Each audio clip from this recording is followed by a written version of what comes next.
अब हम डीएनए शुरू करते हैं। ध्यान दो, डीएनए। सर डीएनए का मतलब डैडी का नाजायज औलाद। और डीएनए का मतलब होता है डायऑक्सी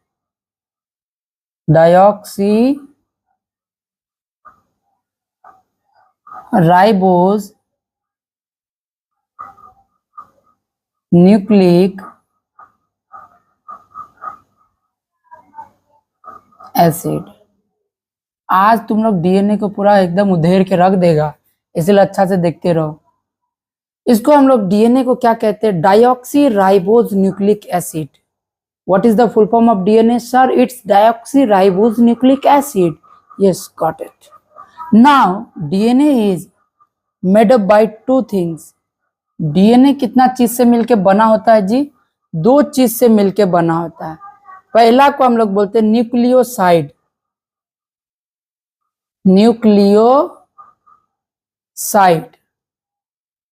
इसको तुम सिंपल भाषा में न्यूक्लिक एसिड भी बोल सकते हो।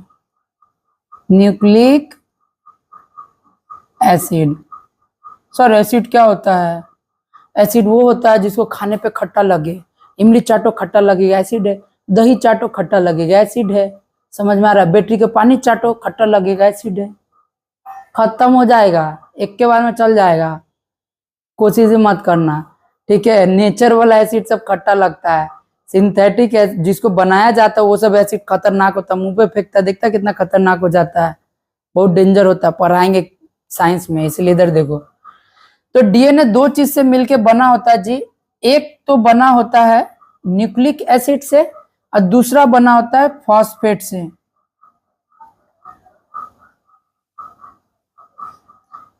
न्यूक्लिक एसिड और फॉस्फेट। फॉस्फेट क्या एक प्रकार का तत्व है, या तो यौगिक है बोल दो, है ना। यौगिक है। सर यौगिक का मतलब बस ऐसे समझने के लिए याद रखो ना यार, कि डीएनए किससे बना होता है? दो चीज से बना होता है, एक न्यूक्लिक एसिड से, दूसरा फॉस्फेट से मिलके बना होता है डीएनए। अब यहाँ ध्यान दो, ये जो न्यूक्लिक एसिड है ये भी दो चीज से मिलके बना होता है। सर क्या क्या? पहला होता है राइबोज। अब राइबोज क्या है जी? This is sugar. सर क्या बात कर रहे हैं? वो वाला शुगर नहीं, मीठा शुगर है। हाँ, ये चीनी है, चीनी। फिर दूसरा होता है नाइट्रोजन बेस। अरे हिंदी में नाइट्रोजन क्षार। नाइट्रोजन क्षार। तो तुमको समझ में आ गया डीएनए कितना चीज से मिलकर बना होता है? सर दो चीज, न्यूक्लिक एसिड और फॉस्फेट। फिर न्यूक्लिक एसिड कितना चीज से मिलकर बना होता है? सर दो चीज, राइबोज और नाइट्रोजन बेस। नाइट्रोजन बेस भी दो प्रकार का होता है। बाप रे बाप सर कितना पढ़ाते हो, थोड़ा सा ज्यादा पढ़ाते हैं, ध्यान दो। एक होता है प्यूरिन। क्या होता है? प्यूरिन। और दूसरा होता है पायरीमिडीन। पायरीमिडीन। तो तुमसे पूछा जाएगा अगर नाइट्रोजन बेस कितना प्रकार का होता है? सर दो प्रकार का होता है, एक प्यूरिन होता है, दूसरा पायरीमिडीन होता है। क्या समझ में आया? हाँ सर समझ में आ गया, आगे बढ़िए। इस प्यूरिन को हम लोग, अच्छा ये बेस है, बेस के लिए हम ऑक्सी यूज करते हैं। क्या यूज करते हैं? क्षार को डिफाइन करने के लिए केमिस्ट्री में हम कौन सा वर्ड लाते हैं? ऑक्सी लाते हैं। अब ये जो प्यूरिन है ये दो प्रकार का होता है। पहला को बोलेंगे एडिनिन, एडिनिन। दूसरा को बोलेंगे ग्वानिन। प्यूरिन कितना प्रकार का होता है? दो प्रकार, एडिनिन, ग्वानिन। पायरीमिडीन भी कितना प्रकार का होता है? दो प्रकार का, थाइमिन और दूसरा होता है साइटोसिन।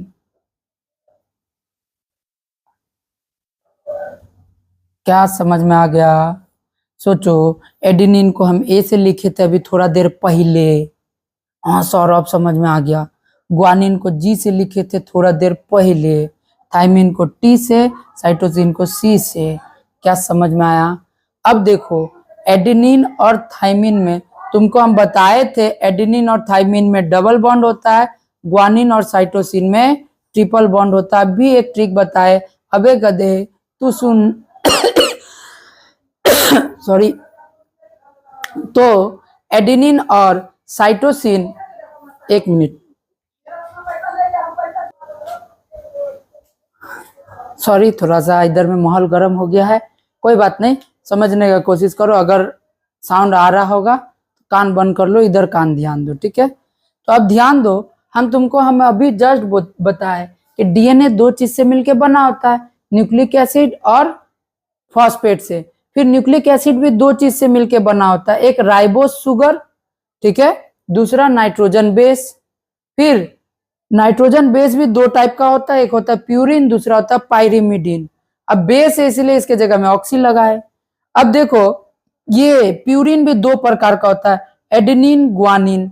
पायरिमिडीन भी कितना प्रकार का होता है, दो प्रकार, थायमिन और साइटोसिन।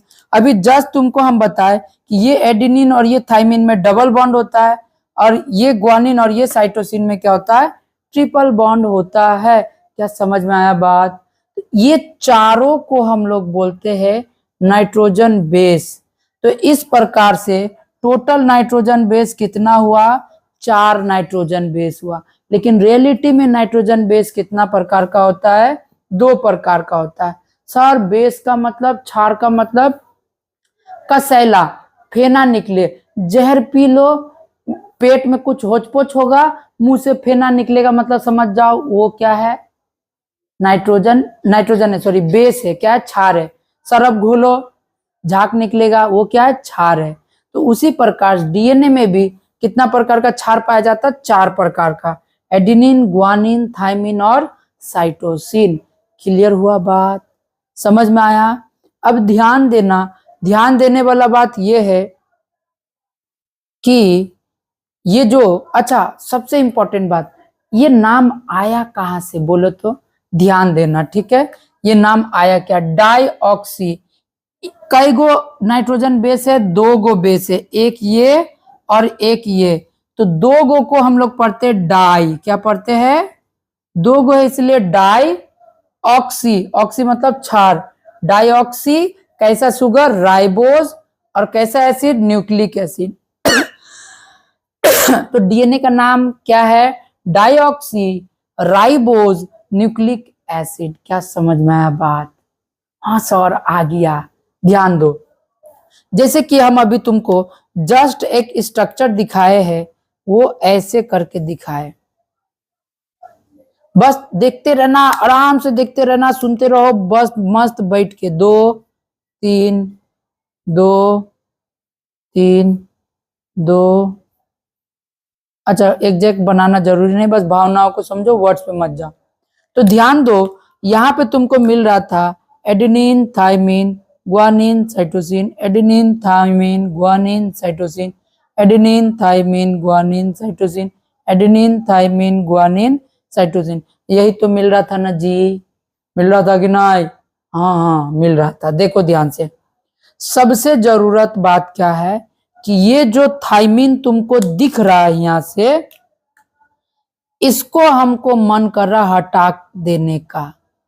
इसको यहां से क्या करेंगे, हटा। जब हम थायमिन को हटा देंगे तो ये जो डबल हेलिक्स था, क्या था, द्विश्रृंखलन था, ये टूट जाएगा।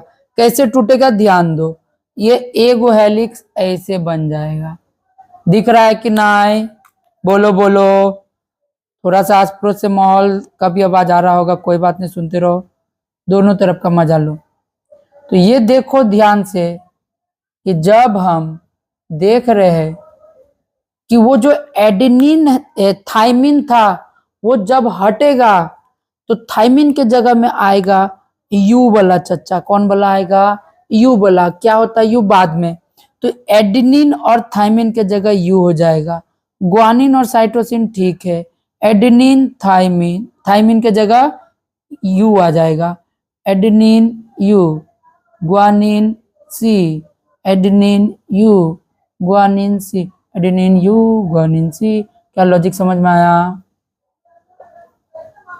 समझ में आ रहा बात? तो ऐसे करके निर्माण हो जाता है आरएनए का। किसका निर्माण हो जाता है, आरएनए का। ध्यान से समझो बाबू, बहुत इंपॉर्टेंट बात बता रहे हैं। तो डीएनए ही जब टूट जाता है डबल हेलिक्स से क्या बन जाता है, सिंगल हेलिक्स, एक श्रृंखलन बोलते हैं इसको हम लोग, क्या बोलते हैं, सिंगल हेलिक्स। क्या कहेंगे, सिंगल हेलिक्स। तो एक श्रृंखलन का निर्माण हो जाता है, उसे ही हम लोग क्या कहते हैं, आरएनए कहते हैं। आरएनए का पूरा नाम होता है ribose nucleic acid, ribose nucleic acid, है ना। अब इसका नाम कैसे, इसका नाम कैसे पड़ गया, ध्यान दो। देखो थाइमिन क्या हो गया, हट गया ना, थाइमिन हट गया यानी एगो बेस कम गया, तो कई गो बेस बचा, एक ही गो बेस बचा, इसीलिए सिर्फ राइबोज, डाइऑक्सी नहीं लगाते, सिर्फ क्या पढ़ेंगे, ribose nucleic acid, ribose nucleic acid. क्या समझ में आया बात। तो आरएनए का निर्माण कैसे हुआ पता चल गया। डीएनए टूटता है जब वो सिंगल हेलिक्स में बढ़ जाता है, तब जाके किसका निर्माण होता है, आरएनए का निर्माण होता है। सर अच्छा से नहीं आया समझ, ध्यान दो। जैसे कि मान लो हम एक तरफ ले लिए डीएनए, डीएनए में क्या था सोचो तो, डीएनए में था जी थाइमिन था, क्या था, ये थाइमिन के जगह में, जब डीएनए का जो थाइमिन है उसके जगह में यू आके जुड़ेगा। कौन आके जुड़ेगा, you. Sir you for uracil, you for uracil. जब डीएनए में से थाइमिन हट के यूरेसिल आके जुड़ेगा तो डबल हेलिक्स टूट के सिंगल हेलिक्स बनेगा, तब निर्माण होगा आरएनए का। किसका निर्माण होगा, आरएनए का निर्माण होगा। और डीएनए से आरएनए बनने का प्रक्रिया कहलाता है ट्रांसक्रिप्शन, ट्रांसक्रिप्शन। अगर तुमसे पूछा जाए डीएनए से आरएनए बनने का प्रक्रिया क्या कहलाता है, ट्रांसक्रिप्शन। अब तुम सोचो जो यूरेसिल है क्या है, अब यूरेसिल टूटेगा वापस से थाइमिन जुड़ जाएगा। सर हाँ, ये यूरेसिल टूटेगा और ये थाइमिन आके जुड़ जाएगा तो फिर से डबल हेलिक्स बन जाएगा ना सर। हाँ बाबू सही समझ रहे हो। तो यहां से सोचो आरएनए से वापस किसका निर्माण हुआ, डीएनए का निर्माण हुआ, यानी ट्रांसक्रिप्शन प्रोसेस उल्टा गया, उल्टा हो गया, उल्टा हो गया। तो इसको हम लोग कहते हैं रिवर्स ट्रांसक्रिप्शन, रिवर्स ट्रांसक्रिप्शन, क्रिप्शन। तो डीएनए से आरएनए बनने का प्रक्रिया क्या कहलाता है, ट्रांसक्रिप्शन।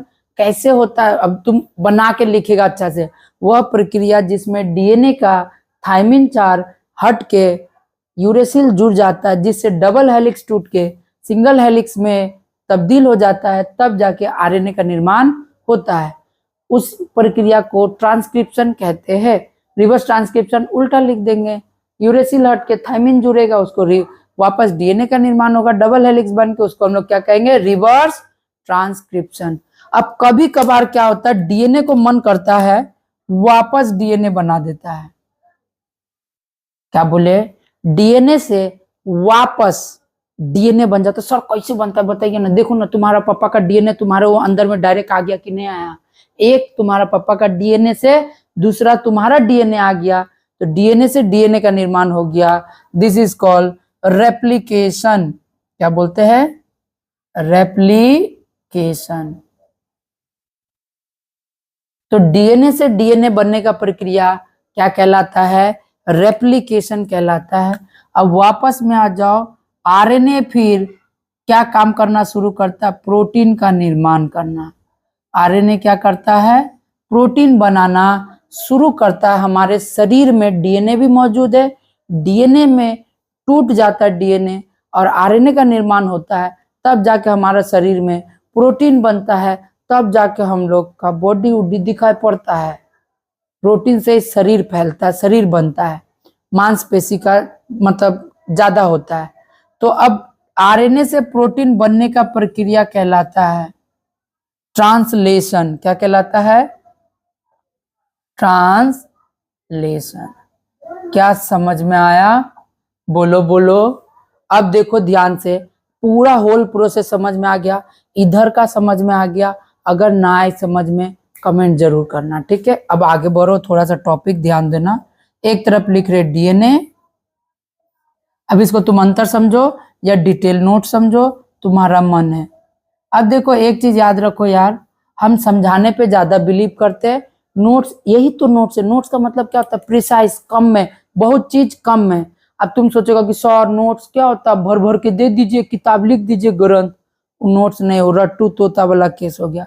हम जैसे बता रहे दिस इज नोट्स, अगर यही समझ गया तो आराम से सोचो ना, ट्रांसक्रिप्शन लिख पाएगा कैसे, कौन सा प्रक्रिया ट्रांसक्रिप्शन है, कौन सा रिवर्स ट्रांसक्रिप्शन है। यार बोल, हाँ नहीं बोल रहा, बोल बोल, मजा आया। तो ध्यान दो, अब यहां से हम लोग डीएनए और आरएनए का समझते हैं। तो कुछ कुछ बात है, जैसे डीएनए पहला द्विश्रृंखलन होता है, डबल हेलिक्स होता है डीएनए, और आरएनए क्या होता है? सिंगल हेलिक्स होता है। डीएनए द्विश्रृंखलन होता है, आरएनए एक श्रृंखलन होता है। दूसरा बात, डीएनए का निर्माण, इसका जो समय होता है वो अधिक लगता है। डीएनए को डीएनए बनने में समय अधिक लगता है। तुम ही सोचो ना, तुम्हारा पापा मम्मी का डीएनए तुम्हारे अंदर में आया है, 9 महीना टाइम लगा है। सर उसी टाइम आया है, हाँ उसी टाइम आया है जब तुम पेट में था, तो 9 महीना टाइम लगा। और आरएनए का निर्माण में कम समय लगता है। आरएनए में कम समय लगता है, मिनट मिनट में चोट्टा बना देता है। कैसे बनाता है अभी लॉजिक पता चलेगा, सुनो। ये पाया जाता है जीवों में, सजीवों में, है ना, एनिमल्स में। किसमें? एनिमल्स में। सर क्या बात कर रहे हो, हमको तो लग रहा था आदमी में पाया जाता है। तेरे बानर सब, जो गधा होता है या बकरी होता है, बकरी का बच्चा भी तो बकरी जैसा लगता है, उसका डीएनए गया कि नहीं? कुत्ता का बच्चा कुत्ता जैसा लगता है। ऐसा थोड़ी है कि भैंस बच्चा दिया और उस सांड जैसा लग रहा है, कुत्ता जैसा लग रहा है, बो बो कर रहा है। ऐसा होता है? कभी नहीं होता है ना। तो उन लोग का भी डीएनए होता है। तो एनिमल्स में पाया जाता है, और ये पाया जाता है बैक्टीरिया और वायरस में। बैक्टीरिया और वायरस में, या फंगस बोलो, है ना, फंगस, कवक बोलते हैं, ठीक है। अब तुम सोचो कि एक एनिमल से दूसरा एनिमल तुमको बनने में 9 महीना लगा है कि नहीं? कुत्ता बिलाई को बनने में 6-7 महीना लगता है। हाथी को बनने में तो 2 साल लग जाता है, 18 महीना के आसपास। तो कितना ज्यादा लंबा समय लग रहा है। ये बैक्टीरिया वायरस सबको, ब्रेड को 2 दिन छोड़ दो, उसका ऊपर में हरा हरा या सादा सादा करके जम जाता है, ठीक है। वही तो है बैक्टीरिया, कवक बोलते हैं उसको, है ना, मतलब फंगी है। फिर बैक्टीरिया को फैलने में कितना टाइम लगता है, देखता है ना, थोड़ा सा दिनाय हो जाता है। दिनाय क्या बोलते हैं हम लोग उसको? रिंग वर्म बोलते हैं ना। तो कोई भी फंगल इन्फेक्शन होता है, कितना जल्दी फैल जाता है। खुजाते रहो खुजाते रहो, मजा आएगा, है कि नहीं? कितना जल्दी फैलता है, देखा है कि नहीं? चोरवा सब टीको नहीं होता है जल्दी। अब देखो दूसरा तो वायरल लिख दो, वायरस, है ना। अब वायरस याद है कोरोना चाची कितना जल्दी फैला था, आया था, बोला था बाबू हम फैलेंगे, फैल गया था पूरा, है कि नहीं? तो इसमें पाया जाता आरएनए, और एक आरएनए से दूसरा आरएनए बनने में बहुत कम समय का जरूरत पड़ता है। अब कोरोना क्यों फैला था, ये सब का भी लॉजिक है, बाद में बताएंगे, ठीक है। डीएनए का मुख्य काम क्या होता है? डीएनए का मुख्य काम होता है, अभी जो बोले थे, माता पिता का जो भी गुण होता है, आनुवंशिकी गुण, उसको कहाँ ले जाता है? संतानों में ले जाता है। आनुवंशिकी गुण को कहाँ ले जाता है? संतानों में ले जाता है। ये चोरवा कुछ नहीं करता, बस प्रोटीन बनाता है। शरीर में जो आपूर्ति होता है प्रोटीन, उसका बनाने का काम कौन करता है? आरएनए करता है। समझ में आया बात? तो देखो 4 बात बता दिए। इसके अलावा डीएनए एंजाइम का निर्माण करता है। डीएनए किसका निर्माण करता है? एंजाइम का निर्माण करता है। अरे क्या बोलते हैं, एंजाइम का निर्माण करता है, ठीक है। सर एंजाइम क्या होता है? तुम्हारा मुंह से पूछका देखते साथ लार टपकता होगा, टूप टूप, वो एंजाइम है। माई दूध पर मारता आंसू गिरता, वो भी एंजाइम है। समझ में आ रहा है? ये सबको एंजाइम बोलते हैं ना। इसका निर्माण भी कौन करता है? डीएनए करता है। तो यहां से खत्म होता है डीएनए और आरएनए का टॉपिक। कैसा लगा, समझ में आया कि नहीं आया? कुछ सब्सक्राइब झाल बजाए खाली रिक्वेस्ट है कि एक बार बस कमेंट्स करो कैसा लग रहा पढ़ाई। टिल देन मिलते हैं अगले वीडियो में। Bye bye, good night and जय श्री कृष्ण।